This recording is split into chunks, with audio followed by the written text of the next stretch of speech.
Bryan Preserve is a private conservation center for and maintenance of rare and endangered African hoofstock.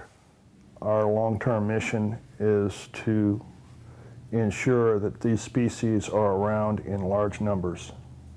But as long as their tracts of land are being taken over by human activity, you're going to have a run-in between livestock and these native species, and then native species are going to lose.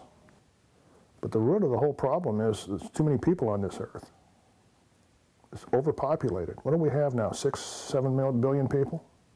What are we going to do in 100 years when there's 20 billion people on this earth? I do it because I like it. I love animals. This is so much work, but to me it's just not really work. It's fun. It's enjoyable. It's something that we enjoy, taking care of these animals and breeding them and watching the babies grow. Yeah, and I have a real job, so that helps with offset some of the expenses. Both of us were fortunate to have good careers, so we had at one time good 401ks, providing people with an opportunity to see some of the prettiest and, in the case of the zebra, some of the rarest animals in the world. So the Giraffe zebra probably will be extinct in the wild, within 10 or 15 years. Playing a very important role in those species because they're disappearing. We do have a foundation. We started a foundation just recently, and it's the Bryan Preserve Wildlife Foundation, and it's to help with the conservation of the zebra and giraffe. Bryan Preserve is a breeding preserve for antelope, African antelope, and critically endangered zebra. And basically, it's not a zoo. The animals are in big fields. Our goal is to preserve the different species that we have here. Each of our species of animals are in large enclosures. Enclosures could range from 6 acres to 35 acres. I believe in captive breeding programs to where you can provide all their necessities and keep them away from diseases. At Bryan Preserve, we are USDA inspected, and we are inspected by California Fish and Game, and we also have permits for every one of our animals through California Fish and Game. We are members of the American Zoological Association, which is the zoos, so we have a lot of paperwork that goes along with that, inspections that go along with that. I was raised on a farm, so my father's in the cattle business. I had pigs, I had horses, I had cattle, and... Well, I was raised on a dairy farm here in California. I had raised livestock, sheep and cattle, and got my degrees, bachelor degrees, masters, and PhD in animal science and biochemistry, but my degrees were in either animal husbandry or animal science. If you've been around livestock and had experiences in raising them, or you've had the education, it makes it a lot easier. Well, the funny thing is people think a zebra is a zebra is a zebra, but one of the nice things about where we have our zebra right now is you can actually see the two side by side. The mountain zebra has two distinctive features about it. If you look at its tail and its rump, it's got kind of a little zipper stitching pattern that goes down its back to its tail.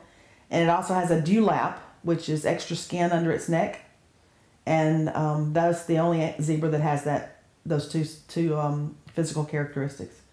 They all have a different pattern, like a fingerprint. A zebra is, each one is totally different from the other.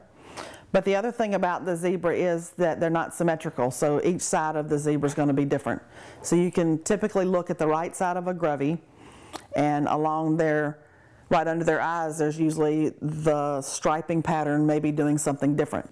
In the Giraffe zebra, there are about 1,800 to 2,000 left in the world, and there's only about 1,000 left in the wild. So that zebra is on the critically endangered species list. They are located on a sanctuary, primarily a sanctuary in Kenya, and a few wild ones left in Ethiopia and parts of Kenya. maybe a little over 1% of the population of Grevy zebra right here in Point Arena. Yeah, we anticipate our giraffe barn is probably going to cost close to $100,000 for the barn. It will house 6 adult giraffe. I would say it's modeled after a giraffe house from a place in Ohio called the Wilds. And it'll also be a great facility for people to come and view the animals for education. A longer term, we want to build another facility to where we can also breed the rare Maasai giraffe. That's our long-term goal. Designs are to accommodate doors that'll automatically open.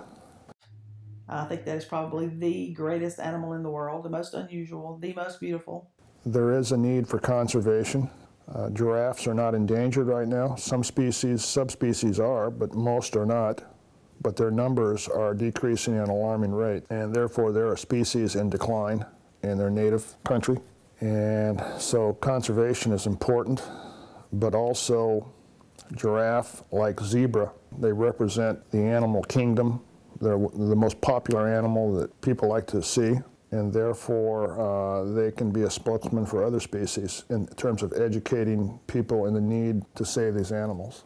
Because we're conservationists, most people don't understand that giraffe are on the decline in their native Africa. It's really funny to talk to different government agencies, and if they're not endangered, they're saying they don't need to be protected. Well, that's silly. You're going to wait until they're just about extinct to start protecting them. Giraffe, in the last 15 years, their numbers have alarmingly dropped by 30% in Africa. In this country, our long-range plans for giraffe are to, number one, are to maintain a bachelor group of giraffe. And what that will do is help the zoos. See, because the zoos are limited in space, and they like to breed giraffe, but they have to get their males out right away. We're trying to help the zoos out, whereby we maintain a male group of giraffe here so that they can continue to breed, number one, and number two, that they can use it as a gene pool whenever they need to bring a bull back for genetics. They can do that. Typically, we start, the day at 7:30. It's not like milking cows, so we're not up at 4 o'clock in the morning. And you kind of go out and do a head count, make sure all the noses are there. Some of the animals get a little bit of hay in the mornings. We're fortunate that we have everybody in large pastures, so they don't completely rely on us for all of their food needs. So, and then it's typically mending fences, repairing a water trough that somebody's kicked, cleaning out a barn. Cleaning up hay, putting up feed, that kind of stuff. And then there's a lot of the normal stuff that any business has to do. Paying the bills, reconciling the books, putting in data into the computer system. The busiest part of the day, I guess, is towards the end of the day is when we give everybody their big feed.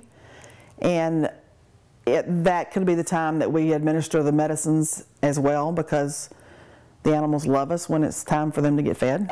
When it's pouring down rain and you've got to put on your yellow rain suit, and you wear glasses and you can't see anything, and you've had a long day and you're not in a good mood, it probably starts off being, why am I doing this? But by the time you get around to the second barn, and whatever was wrong with the whole day is gone by then, because it's very rewarding, even when it is pouring down rain. I would say I love these animals like they're my pets, but they are not pets. They are wild animals. They can kill you if they want to. They're loved like pets, but they don't get petted. I'm going to take a guesstimate here, but I believe we get hay about 4 times a year. And we get grain by the pallet. We get 6 to 8 pallets of grain every time it comes in.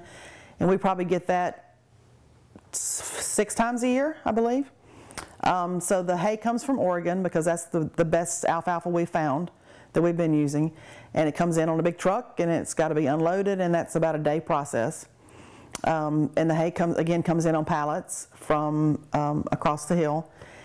And to feed the animals that we have today is probably about $60,000 a year for the grain and the hay. And that doesn't include water, medicine, fencing, barns, gasoline for the truck, you know, any of those other expenses. That's just the two basic expenses. The mountain zebra are very difficult because of their specialized hooves. That's why you only see them in about 4 American zoos. They're from northern Namibia, which is real rocky terrain. They have what they call specialized stacked hooves, where they have straight hooves so they can get traction on the side of mountains. And then also their hooves grow very fast because they wear due to the rocky conditions. To trim their hooves maybe once a year, which is an arduous task, to say the least. You have to put them to sleep. What we've been experimenting with here is both in rocky terrain and on flat terrain, we've been modifying their conditions and habitat to where we're putting concrete and rock out. The best part was how close we got to the animals. I mean, we never started giving tours. People would call up. They last about an hour and a half, and it's mostly driving in a Land Rover, an old Land Rover. Well, the cottages are important to us because what we're doing here is rather expensive. We are trying to get ourselves up here at some point to where our conservation efforts can be sustained by themselves. So we're building a few cottages to generate revenue to help sustain this preserve. And they're about 600 square feet, 2-bedroom. As I indicated earlier, we're very conservation-minded, trying to become carbon neutral. And also in building our cottages, we are trying to utilize in these cottages at least 25% of recycled materials. And that's important to us in our conservation efforts. I don't know if it's easy to take care of them or it's just easy because we love what we're doing.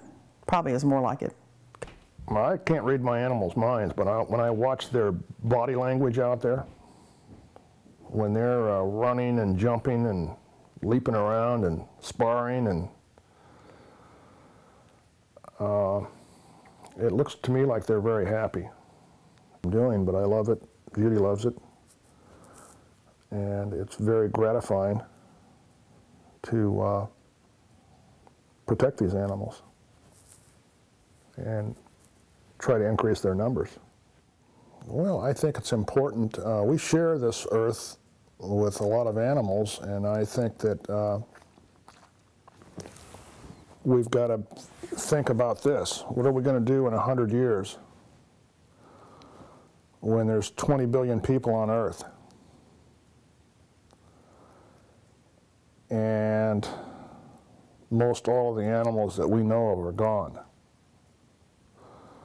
You've got to really ask yourself, what kind of quality of life is that?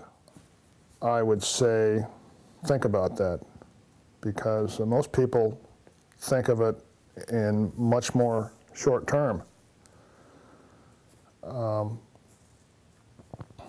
know, what's good for me and right now? And then they say, well, it's not going to affect me, it might affect my children. Well, that's not that far away. And all I'm saying is think about it. And is this the way you want the Earth, human habitat, to go?